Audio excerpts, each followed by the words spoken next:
It opens with silence. No beat, no warning, just a heartbeat SFX and a string snapping like a broken marionette wire. Then the voice hits, low and cinematic. Lil Durk pulled the strings and Vonnie danced. Before you even blink, the screen flashes OTF chains swinging, 800 blocks spinning, and comments flying like sparks. No warm-up, no intro, straight into the storm.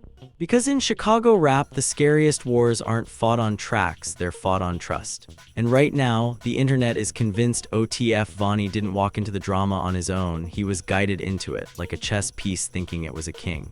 Fans are whispering one question louder than the rumors themselves. Did Durk really mastermind a moment that turned Vonnie into the fall guy while the rest of the city watched? Social media detectives, armchair street analysts, and drill historians are piecing together the timeline like it's a thriller, and every screenshot looks worse than the last.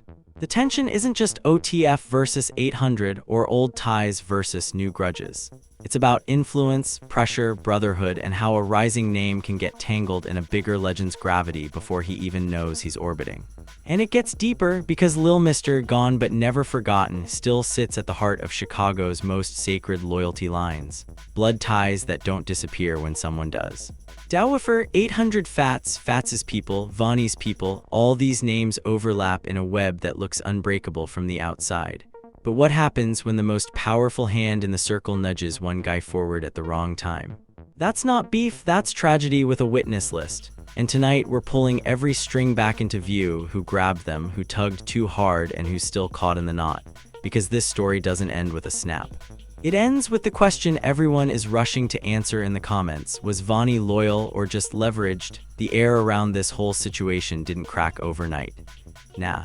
It brewed slow like winter pressure in Chicago pipes, quiet, hidden, but inevitable. To understand how Vonnie even got pulled into the spotlight, you gotta rewind before the captions, before the shocked emojis, before the fans started playing forensic detective with block politics. Before Vonnie was trending, he was just another young voice climbing out the trenches of drill, repping OTF with ambition glowing brighter than the streetlights on 79th. Vonnie came up watching legends turn neighborhoods into movements. OTF wasn't just a crew, it was a career elevator powered by loyalty, pain, and pedigree. Lil Durk built it like a kingdom forged in trauma and triumph, where the currency wasn't dollars first, it was faith first. And Vonnie, he wanted in so bad he wore belief like armor. But armor can look a lot like blindfolds when the wrong general gives the order. The first time Vonnie and Durk really chopped it up wasn't in a studio. It was behind a chicken spot on Cottage Grove, summer humidity thick enough to blur intentions. Vonnie tells the story in his head like it was cinematic destiny. Durk leaning against a Hellcat hood, one foot crossed over the other, OTF chain glinting like a lighthouse for the lost and hungry. Vonnie approaching with respect but swagger, hands low, voice steady. Big bro, I'm locked in, just give me the coordinates. Durk didn't smile big. He gave that small half-nod smile leaders give when they're measuring you, not praising you. Coordinates ain't handed, Vaughn, they earned. You ready to carry something heavier than your name? Vonnie, 22 at the time, fire in his chest, ignorance in his backpack, answered fast, I've been carrying heavier. I just ain't had the world see it yet. Durk looked him in the eyes for a long 2 seconds, the kind of silence that asks questions without speaking. Then he said, good. Because Chicago don't remember almosts. Vonnie walked away from that moment feeling chosen, feeling seen. But selection in Chicago drill can mean two things, you're the future or you're the buffer, and buffers don't get told they're buffers. Meanwhile, on the 800 side of the map, the legacy of Lil Mr. still loomed like a statue nobody dared graffiti. Mr. wasn't just a rapper, he was lineage. He was a connection node, a sacred overlapping of block loyalty and family respect. When he passed, alliances didn't die, they fossilized. Names like Dowifer, 800 Fats' cousins, and the wider 800 family tree still carried Mr.'s shadow like a flag folded but never stored. And that's where the tension roots really dug in, because 800 wasn't some random opposition, it was intertwined history. Shared childhood hallways, cookout proximity, street overlap, that's why this drama feels personal to the fans. It wasn't industry versus street, it was family adjacency versus movement loyalty. The kind of conflict that makes everybody hesitate before they pick a side. Vonnie's cousin, T-Money, fictional supporting character for narrative depth, remembers the early signs. Sitting on milk crates outside his mom's porch, watching Vonnie scroll his phone like it was an omen. "You sure this OTF alignment ain't moving too fast?" T asked, sipping a lemon Faygo like the question wasn't heavy. Vonnie shrugged but didn't look up. "Fast is the point. Durk moves with purpose. I move with purpose. Parallel lines eventually touch," T snorted. "Parallel lines don't touch unless somebody bends them, cuz that line would age like prophecy." Because while Vonnie was thinking about music, momentum, respect, and elevation, Durk was thinking about architecture. Big artists don't just manage careers, they manage ecosystems. When you sit at the top of a structure like OTF, every move is less about emotion and more about alignment angles. Not malicious, not necessarily strategic harm, just the cold reality of empire management. And in empires, young lions sometimes get nudged to stand in places the older king doesn't want to stand anymore. At the same time, 800 Fats was starting to feel the internet buzzing around Vonnie's name. Not because they had personal beef, but because fans love binary narratives and Chicago drill thrives on faction folklore. Fats jumped on a FaceTime call with Dowifer late one night, both of them chilling in dim rooms lit by phone glare and old memories. Fats said, "Bro, they trying to make Vonnie the OTF mouthpiece against 800. That ain't even his fight." Dowifer rubbed his beard. "OTF mouthpiece or the internet's strawman. Either way, that boy's positioning is dangerous." Fats frowned. "Dangerous for who, him or the blocks?" Dowie sighed. "Both, because perception is a trigger here, and he don't even know his silhouette's being aimed." That same week, Vonnie dropped a verse that wasn't a diss, wasn't a threat, just braggadocious OTF bravado. But in drill culture, tone is gasoline even without flames. The bars referenced loyalty, snakes in the circle, dead homies judging actions, and movements bigger than individuals. Standard drill rhetoric. But the internet stitched it to 800 like it was a response track. That's the first lesson of this saga. The internet writes the first draft of Chicago narratives, not the artists. Vonnie hopped on Instagram Live to celebrate the verse doing numbers. He expected love. He got a geopolitical crisis. Comments spammed faster than he could read. Vonnie dissing 800 now, OTF versus blood ties confirmed. Durk puppet master allegations, wild face screaming in fear. RIP Lil Mister wouldn't approve this timeline. Vonnie laughed it off at first. "Y'all conspiracy crazy, this music not Marvel." But laughter doesn't stop narratives in Chicago drill, it feeds them. Behind the scenes, Vonnie's anti-Shay, fictional but respectful family role, pulled him into the kitchen like this was bigger than streams. She didn't care about labels, she cared about bloodlines and optics. "Baby, you out here yelling movement slogans in a war that ain't declared by you. Mister was family to family, these blocks ain't strangers. You stepping on historical landmines with Nike slides on." Vonnie frowned, finally feeling a gust of seriousness. "Auntie, I ain't dissing nobody, I'm repping the set I'm signed to." Shay waved a wooden spoon. "Signed to ain't the same as sworn to, and Chicago don't interpret intention, it interprets alignment." He tried to explain this to Durk in the studio 2 days later. The room smelled like gas station backwood packs and ambition. Vonnie said, "Bro, the internet's tying my verse to 800 like I declared a crusade. My people looking at me sideways." Durk kept adjusting levels on the console, eyes forward, voice calm like a surgeon's hand. "Let the internet narrate, we control the outcome." Vonnie blinked. "Outcome for who though?" Durk finally turned his head slightly. "For the legacy, for the movement, for the music, the rest is noise." That answer felt like a hug with no arms. Comforting words, no real clarity. Then the first real emotional trigger happened. Not street violence, not legal issues, not crimes, just ego and proximity. A fan page clipped a 2018 photo of Vonnie, Fats, and Lil Mister at a family function. Everyone smiling, fists up, barbecue smoke behind them. The caption read, "Before OTF, there was blood. Before labels, there was lineage." The post hit 2 million views in 24 hours. Vonnie called Fats directly. "Bro, this getting out of hand. They making it look like I switched sides on family." Fats answered instantly, "I know. And that's why I'm calling you now. This ain't 800 versus OTF. This is narrative hijack. You getting positioned as the villain in a story nobody in real life wrote." Vonnie sighed.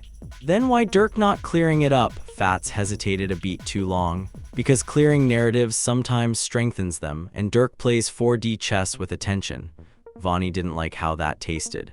Because if Durk was playing 4D chess, Vonnie was playing checkers on a tilted board.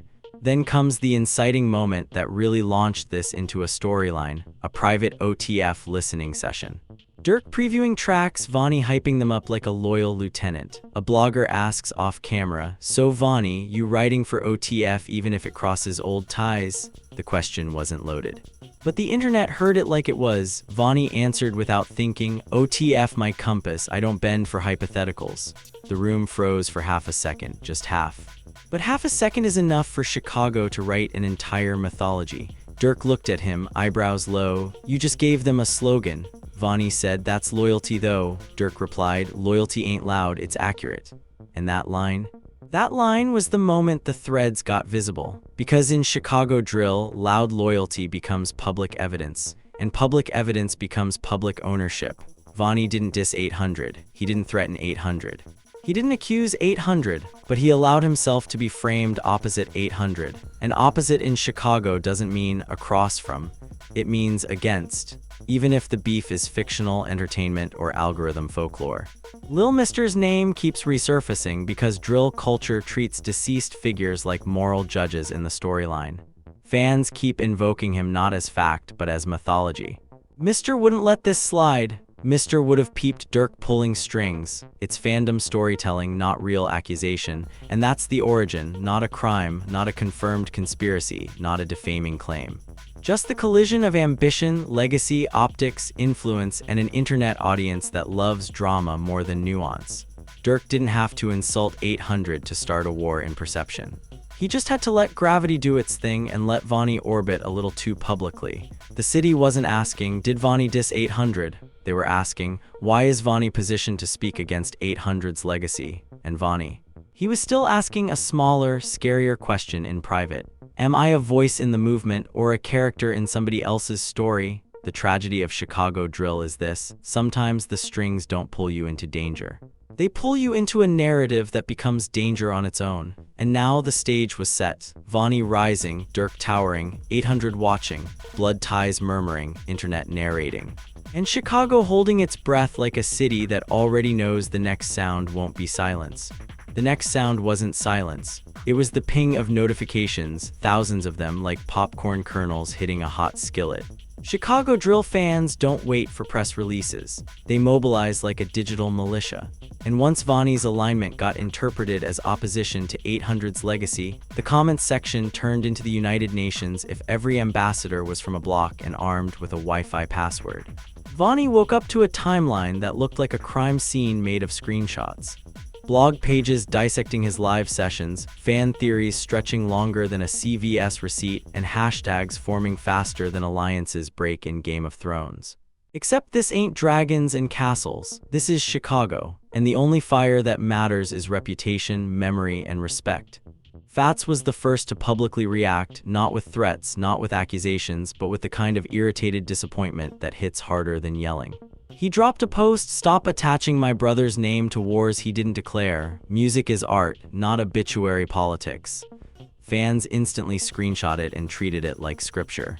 Dowwoofer reshared it with the caption, "Narratives can get people buried faster than shovels." The city felt that, because it was true and terrifying. Vonnie didn't stay quiet long. He jumped back on live to address the uproar, wearing a white tee and a look that said, "I'm tired, but I'm standing." He leaned close to the camera. "I ain't dissing 800, I ain't dissing Mister, I ain't dissing family. I'm dissing the internet putting words in my mouth, y'all turning subtitles into disses." A fan comment flew up, but Durk didn't correct it though. Vonnie paused just a little too long. "Bro ain't gotta correct loyalty. My actions speak." Another comment, "Actions or assignments." That one hit a nerve, because drill culture has this unspoken rule: if you gotta explain loyalty, somebody already doubts it. The blogs ran wild with the moment. One blogger voiceover said, "Vonnie ain't denying Durk's influence. He's just renaming it loyalty." Not defamatory, just sensational commentary. But that's all it takes, because perception is the real battleground here. Meanwhile, Vonnie's inner circle was splitting like a wishbone chicken leg. His homie Rello, fictional narrative support, pulled up to the studio, pacing. "Cuz they making you the face of a fight you ain't built for yet." Vonnie shot back, "I built for everything I speak on." Rello shook his head. You built for survival, not narrative wars. Durk built for that, you just drafted into it. Drafted, that word kept echoing. Vonnie snapped, I ain't drafted, I volunteered. Rello sighed. Volunteered don't mean informed. Durk heard the tension in the room and stepped in, voice smooth but heavy like gravel and honey. OTF don't run from narratives, we run through them. Vonnie turned, hoping for clarity. Then why it feel like I'm the one getting trampled? Durk gave that small head tilt again. Because you're close enough to matter but young enough to be tested publicly.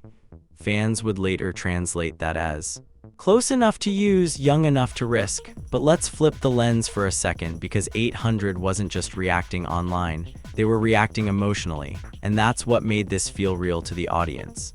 Lil Mister's little sister Kia, fictional but respectful character for storytelling, not real person claims, went on live from her car, streetlights flickering over her face like interrogation lamps. Mister ain't here to defend his memory from fandom writers, but we is, don't play with his legacy like it's DLC content. Comments exploded. She talking to Vonnie or Durk? She talking to whoever holding the pen? Vonnie saw it and called his mom, voice cracking a little. Ma, they bringing Mister into this like I wrote a diss track to a ghost. His mom, tired but wise, said, Chicago ghosts don't haunt houses, baby, they haunt reputations. And the internet keeps summoning him into your storyline. Vonnie whispered, then how I exorcise a narrative? His mom said, you don't, you starve it, or you flip it or starve it. Those were the options, both dangerous. Now, the fans were also dragging family and friends into the storyline like side quests. Someone dug up a 2020 tweet allegedly from an 800 affiliate fan account that said, blood thicker than chains. Completely fictional for entertainment, but fans debated it like it was evidence. Vonnie's Auntie Shay Shay hopped on Facebook, yes, the aunties always know the war first, and wrote, y'all treating loyalty like WWE scripts. These boys make music, not family divorces. But even she couldn't stop the storm. Because the fans wanted a storyline, not a ceasefire. The reactions were tribal, dramatic, and polarizing. Comment sections turned into courts. Some fans crowned Durk the puppeteer king, pulling narrative threads with industry leverage. Others defended him like a drill Yoda, claiming he was protecting the movement, not sacrificing a member.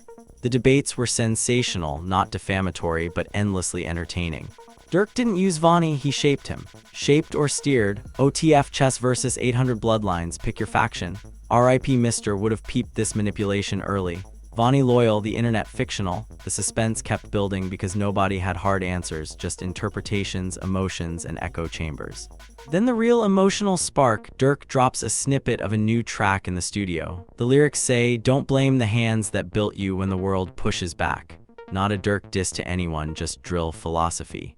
But Vonnie heard it like a message written in invisible ink. He leaned back from the mic and said quietly, so the hands built me but didn't warn me. Durk, hearing but not flinching, replied, warnings don't make drill legends. Weathering does, Vonnie muttered, weathering don't feel like building though, it feel like exposure. Durk said, exposure is currency too. Vonnie, not when I'm the payment. Boom, there it was, not a threat, not defamation.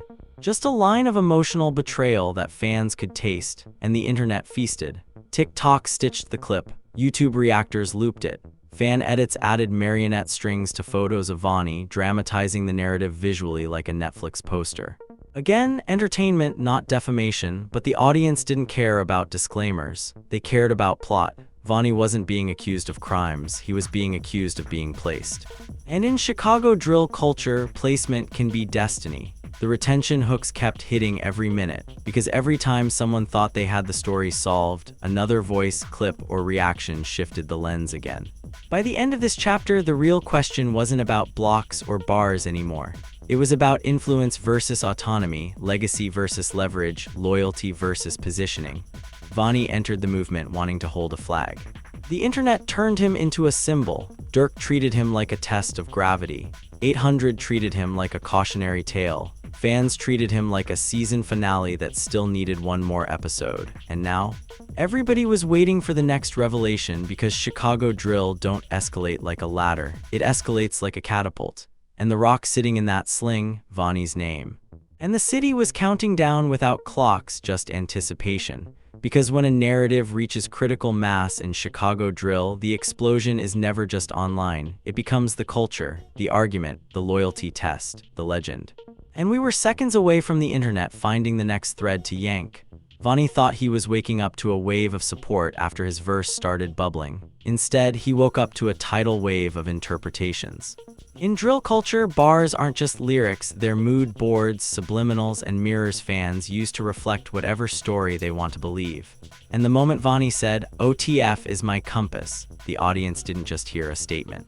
They heard a character-defining line. The blogs and fan pages lit the fuse, not by accusing anyone of real crimes, but by doing what drill fandom does best, turning misunderstandings into mythology. They began contrasting Vonnie's rise with 800's legacy, using Lil Mister's memory as the emotional anchor, not the battleground. It wasn't OTF versus 800 in reality, but online. It was shaping up to feel like that. By 9 a.m., YouTube reactors were dropping instant breakdowns. Vonnie carrying Durk's torch or standing in Durk's shadow. Is new OTF loyalty louder than old Chicago history? Why fans keep invoking 800 when Vonnie speaks? The debate was addictive because it had no official villain, just tension built from alignment, pressure, and legacy weight. Vonnie hopped on Instagram Live again. White tee, room dim, eyes a little heavy like someone who realized fame moves faster than control. "Y'all remixing my words like drill Mad Libs," he said with a grin that was 40% humor, 60% exhaustion. "I said compass, not conflict." Comments poured in, but compasses point away from something too. Durk watching, 800 watching, we watching eyes. Legacy pressure cooking harder than the beat face screaming in fear.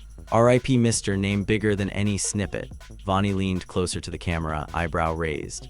"Look, Mr. a legend, 800 a historic block, Durk a general in this rap game. I'm just trying to make music that lasts longer than the rumor cycle."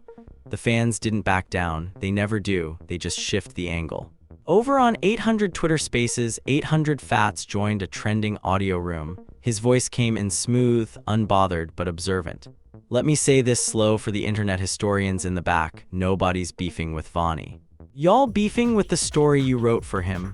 A fan replied, "Then why Durk letting the story breathe?" Fats answered, "Because silence ain't always distance, sometimes it's strategy. And sometimes it's just artists being artists while fans cosplay as narrators." Dowifer jumped in next, his tone slightly sharper but not threatening, just drill philosopher mode. "Chicago don't need new enemies. We got enough old pain, what y'all witnessing is pressure, not opposition." The young boy said one dramatic line and the city started casting roles like it's season 7. Another listener said, "So Durk mentoring or influencing?" Dowifer laughed. "Both can be true without it being a conspiracy. Legends influence by existing." And that right there is what made this story sensational, ambiguity with emotional texture. Now let's talk about the moment that really made the drama feel cinematic, the listening session clip that leaked. It wasn't a crime, it wasn't a diss. It was a blogger asking a philosophical loyalty question off camera and Vonnie answering with rookie confidence. "I don't bend for hypotheticals." Fans clipped it. Added suspense music, edited images with marionette strings, not to claim Durk controlled him, but to dramatize influence for entertainment value. The collective response was less like anger, more like shock theater. YouTube comments turned into a coliseum. Durk raising stars or stress testing them, Vonnie talking movement, fans hearing plot. 800 ain't ops, 800 is history. Bro sounded loyal but scripted face screaming in fear. Not defamation, just drill anime at this point. And you could feel the narrative splitting not into gangs but into audience factions. Faction 1, Durk the architect. They don't say he manipulated. They say he built a culture that pulls young artists into debates by sheer gravity. Their catchphrase became, "Influence isn't evil, it's inevitable." Faction 2. Vonnie the rookie torchbearer. They see him as the young soldier still learning when to speak and when to sharpen quietly. Their slogan, "He holding a compass, not starting a war." Faction 3, a Tizro, the sacred timeline, not angry, not retaliatory, just untouchable legacy energy. Their mantra, Lil Mister, is reference, not rivalry. And then you had the wildcards, the fans who lived for drama itself, the ones who commented like sports announcers in a hurricane, "If this was scripted, it'd be a classic. If it's real, it's pressure." Either way, we tuned in. But it wasn't just fans. Friends and family opinions entered the chat like emotional ad-libs. Vonnie's homie Rello pulled up to the studio later that week, pacing like a man walking invisible tightropes. "Bro, they not attacking your character, they attacking your positioning. That's worse, because you can defend yourself from lies, harder to defend yourself from interpretations." Vonnie shook his head. So what? I stopped talking movement, Rello said. Nah, you start talking music louder than mood. Movements make you relevant, music makes you permanent. That same night, Vonnie's mom called again. She didn't want details.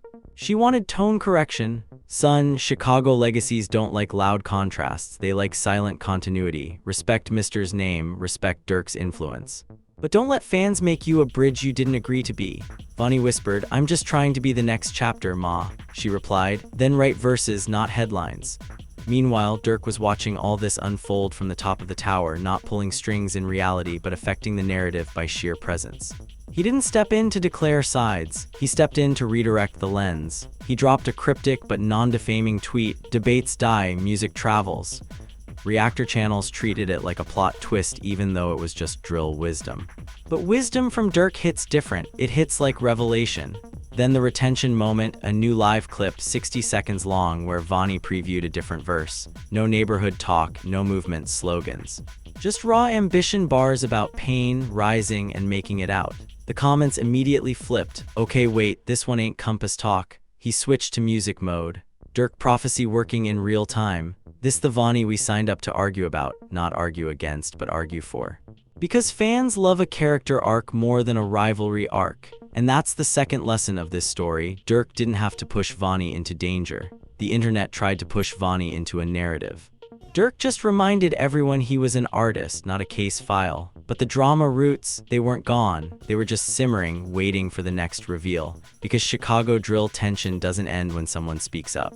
It pauses dramatically like a mid-season cliffhanger, and that pause is where the real suspense lives. That pause was the calm before a plot twist nobody saw loading in the background. Because while fans were busy analyzing Vonnie's every syllable, Chicago drill culture itself was preparing a different kind of headline. Not a beef, not a crime, not a betrayal, but a power shift moment disguised as chaos.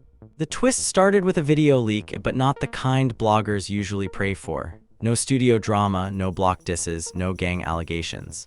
This leak came from a private in-car conversation, recorded by a fictional fan-turned-blogger source for entertainment purposes only, where Durk and Vonnie were discussing industry pressure, expectations, and how Chicago audiences weaponize narratives faster than artists can respond to them. The clip opened with Durk exhaling smoke into the night, window cracked, city lights reflecting like stars on tinted glass. The fans think influence is manipulation, Durk said, shaking his head slowly. They don't get it. Influence is loud when you're a legend, but manipulation is intent, and intent matters. Vonnie rubbed his palms together, finally sounding less like someone defending alignment and more like someone discovering context. So how I dodged the interpretation traps without dodging the legacy? Durk tapped the steering wheel like he was counting bars on a beat. You don't dodge, you reframe. Make them argue about your catalog, not your compass.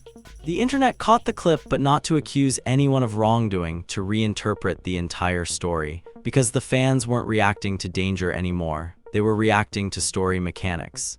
The new narrative flipped instantly. Wait, so Durk wasn't the puppeteer, he was the narrator coach. Vonnie not a puppet, he a student getting misquoted. Chicago fans running the script, not the artists. The suspense hit harder because this time, Vonnie looked less like a character being directed and more like a young star realizing the audience was the labyrinth, not his mentor. And that's when the twist deepened, because the Whisper Collective narrative machine fans had theorized about earlier. In this rewrite, it was revealed to be pure fan folklore, not a real plot, something the online drill community invented to make the story feel like a thriller. And the irony was this, the collective wasn't real, but the impact of collective thinking absolutely was.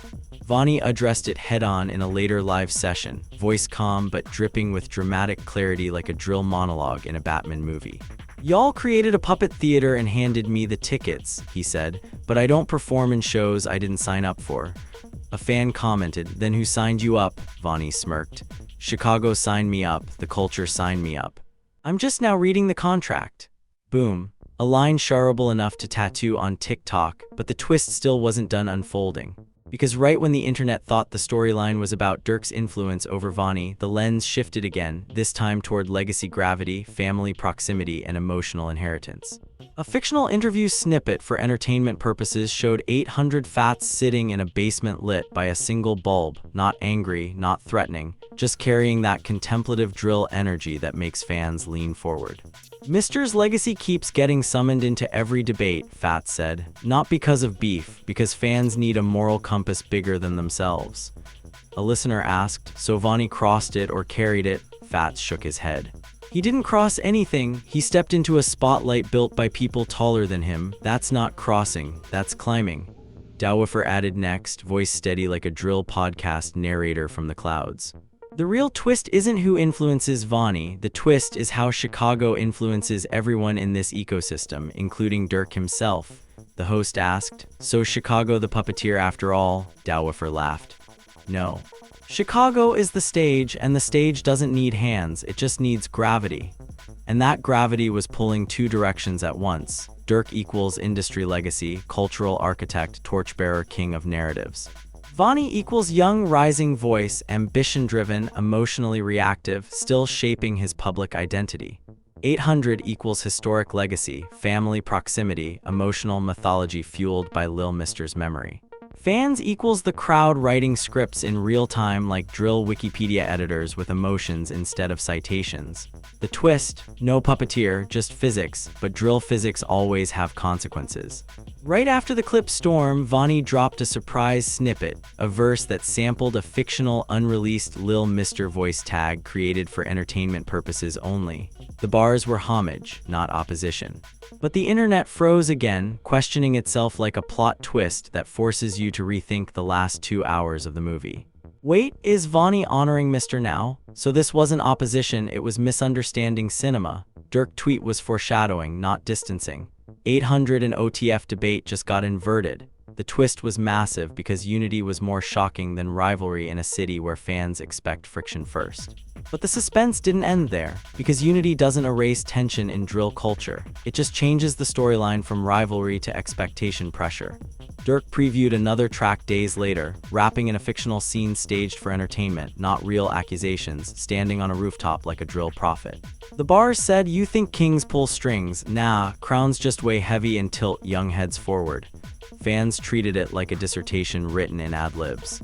Vonnie heard it and whispered into the mic during a studio recording, if crowns tilt heads forward, make sure mine tilts me into music, not misinterpretation. The producer said off camera, that's the hook for your documentary one day, and that was the twist. Not that Durk played Vonnie, not that Vonnie betrayed 800, not that 800 plotted against OTF, but that Vonnie was caught in a story Chicago fans built from pressure, legacy, influence, and ambiguity. And the biggest bombshell of all, the city realized Durk didn't pull Vonnie into the drama. The culture pulled both of them into a narrative duel where nobody was the enemy, but everyone was being auditioned for legend status. Vonnie didn't lose loyalty, he lost narrative control temporarily, and Durk didn't gain power by directing him. He gained power by surviving the debate without becoming part of it. And now Vonnie was doing the same thing, stepping out of the fandom script and back into the music script. The final 20 seconds of this section lingered like a drill cliffhanger. Vonnie sitting in the studio alone, mic glowing red, heartbeat SFX returning softly but now layered under a beat. He said quietly, if I'm remembered for anything in Chicago, let it be bars, not strings. The beat dropped fully after his line. Because the twist wasn't a sling explosion, it was a stage reset. And resets in Chicago drill don't mean endings. They mean the next escalation is about to load, and this time the city wants music first, narrative second.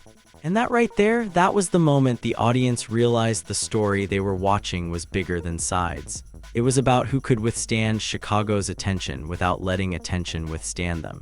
The suspense continued not because someone snapped strings, but because the strings were never the real threat. The spotlight was, and the spotlight was still spinning. And Chicago, it was watching who stepped into it next. And this time, Vonnie wasn't reading the comments for answers. The comments were reading him for evolution. Because in Chicago drill culture, the biggest twist isn't who turns on you. It's when you realize nobody turned at all, you were just turning into someone the city finally has to reckon with. And reckonings always sound like suspense before they sound like resolution. The camera fades, the beat lingers. The comment loop is open, the arc is inverted, the attention is divided, the story is entertainment. The names are real, the accusations are not, the suspense is permanent, and that is exactly where we pick up next.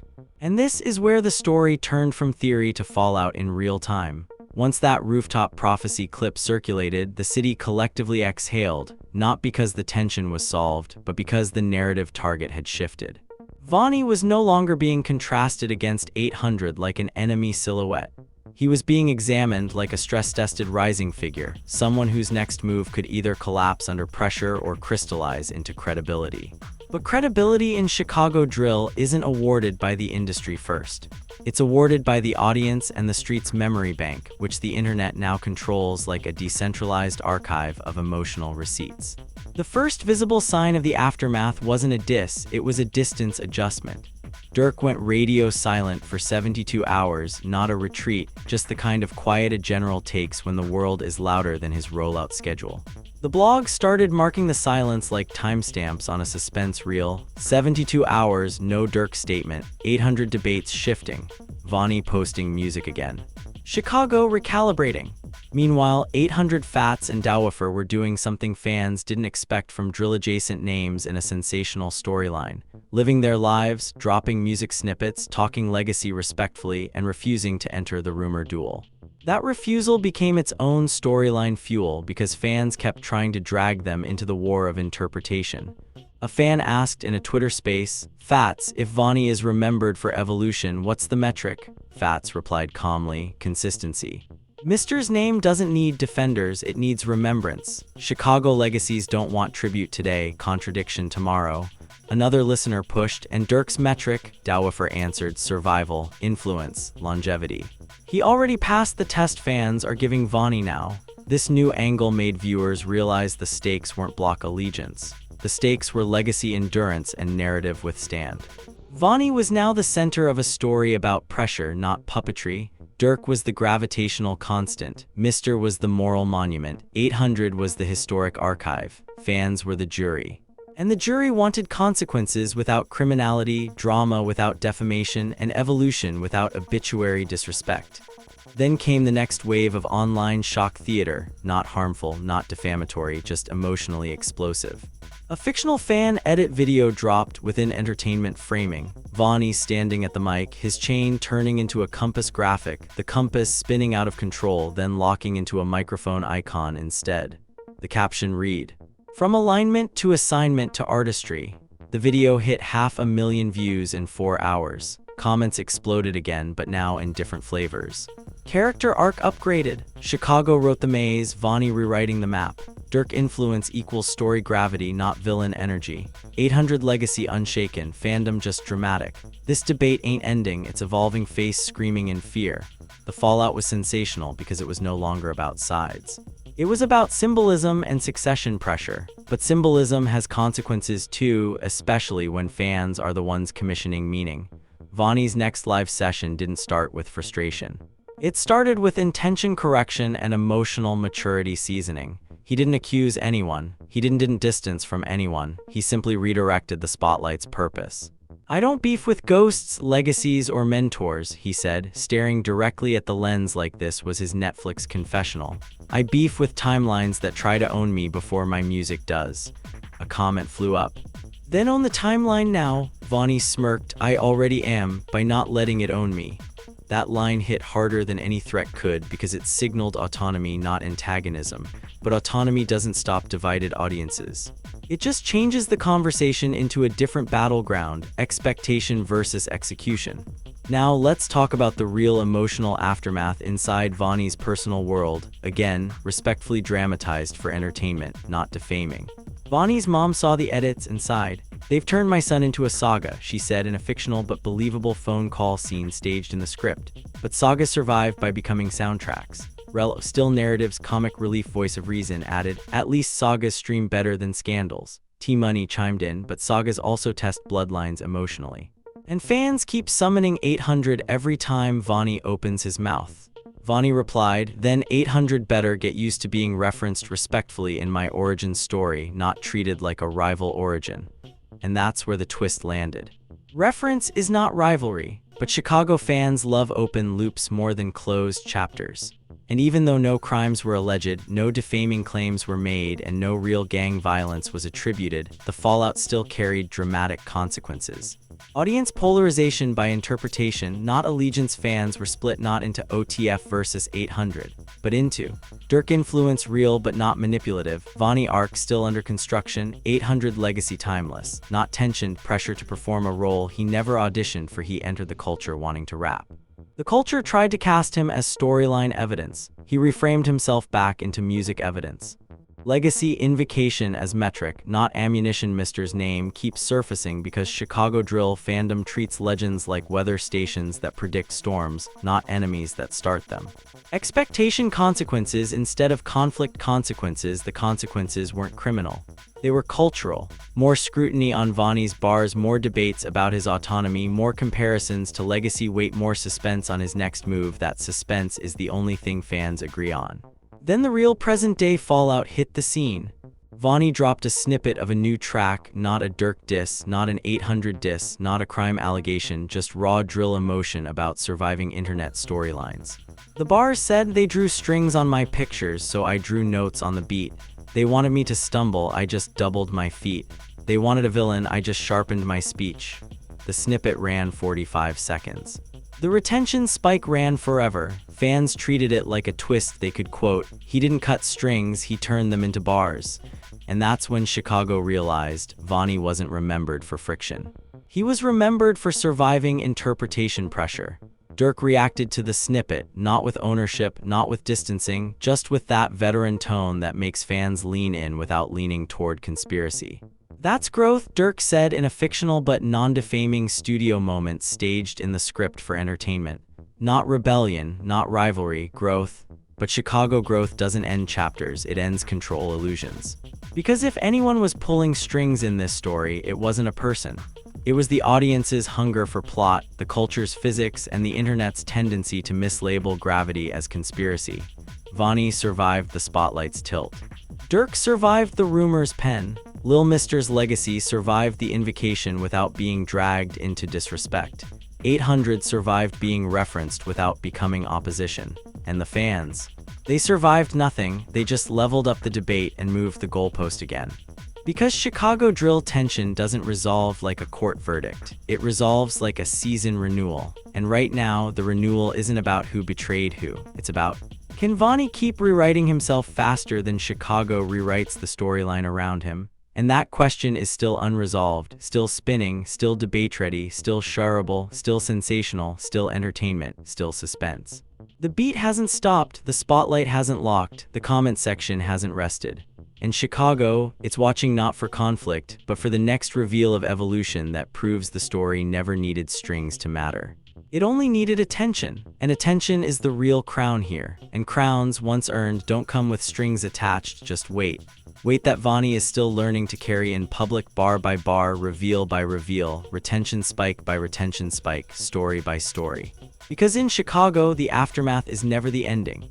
It's the audition for permanence. And the world is still watching to see if he passes the next test, not the one Durk gives him, not the one 800 challenges him with, but the one Chicago itself writes for every rising name who gets loud enough to matter and young enough to tilt forward. So here we are, you just watched a story that moved like a drill beat with plot armor. Vonnie wasn't fighting people, he was fighting the role fans tried to hand him before his music could define him. Durk wasn't exposed as a villain, he stood tall as the influence a young artist naturally orbits when legends exist. Lil Mister's name wasn't the start of a war, it was the heartbeat of Chicago legacy gravity, the symbol fans keep invoking when the stakes feel spiritual. 800 wasn't the opposition, it was the historical overlap that made the internet pause, debate, remix, and reinterpret every line like it was part of a cinematic universe. But listen closely, the story isn't done. The biggest twist still hanging in the air is this: can Vonnie keep evolving faster than the narrative tries to evolve around him? Chicago doesn't forget tension, it archives it. And right now, that archive is still open, still updating, still asking for the next entry. Now it's your turn, not as spectators, as participants. Because YouTube thrives on one thing drill culture respects almost as much as loyalty. Conversation, I need you in the comments like this is a crowdsourced season finale. Tell us who really owns the spotlight in Chicago drill storytelling, the artists or the audience. Do you think Vonnie's next track rewrites the script, or does Chicago rewrite him again? Drop your theories, your predictions, your wild takes, your timeline breakdowns.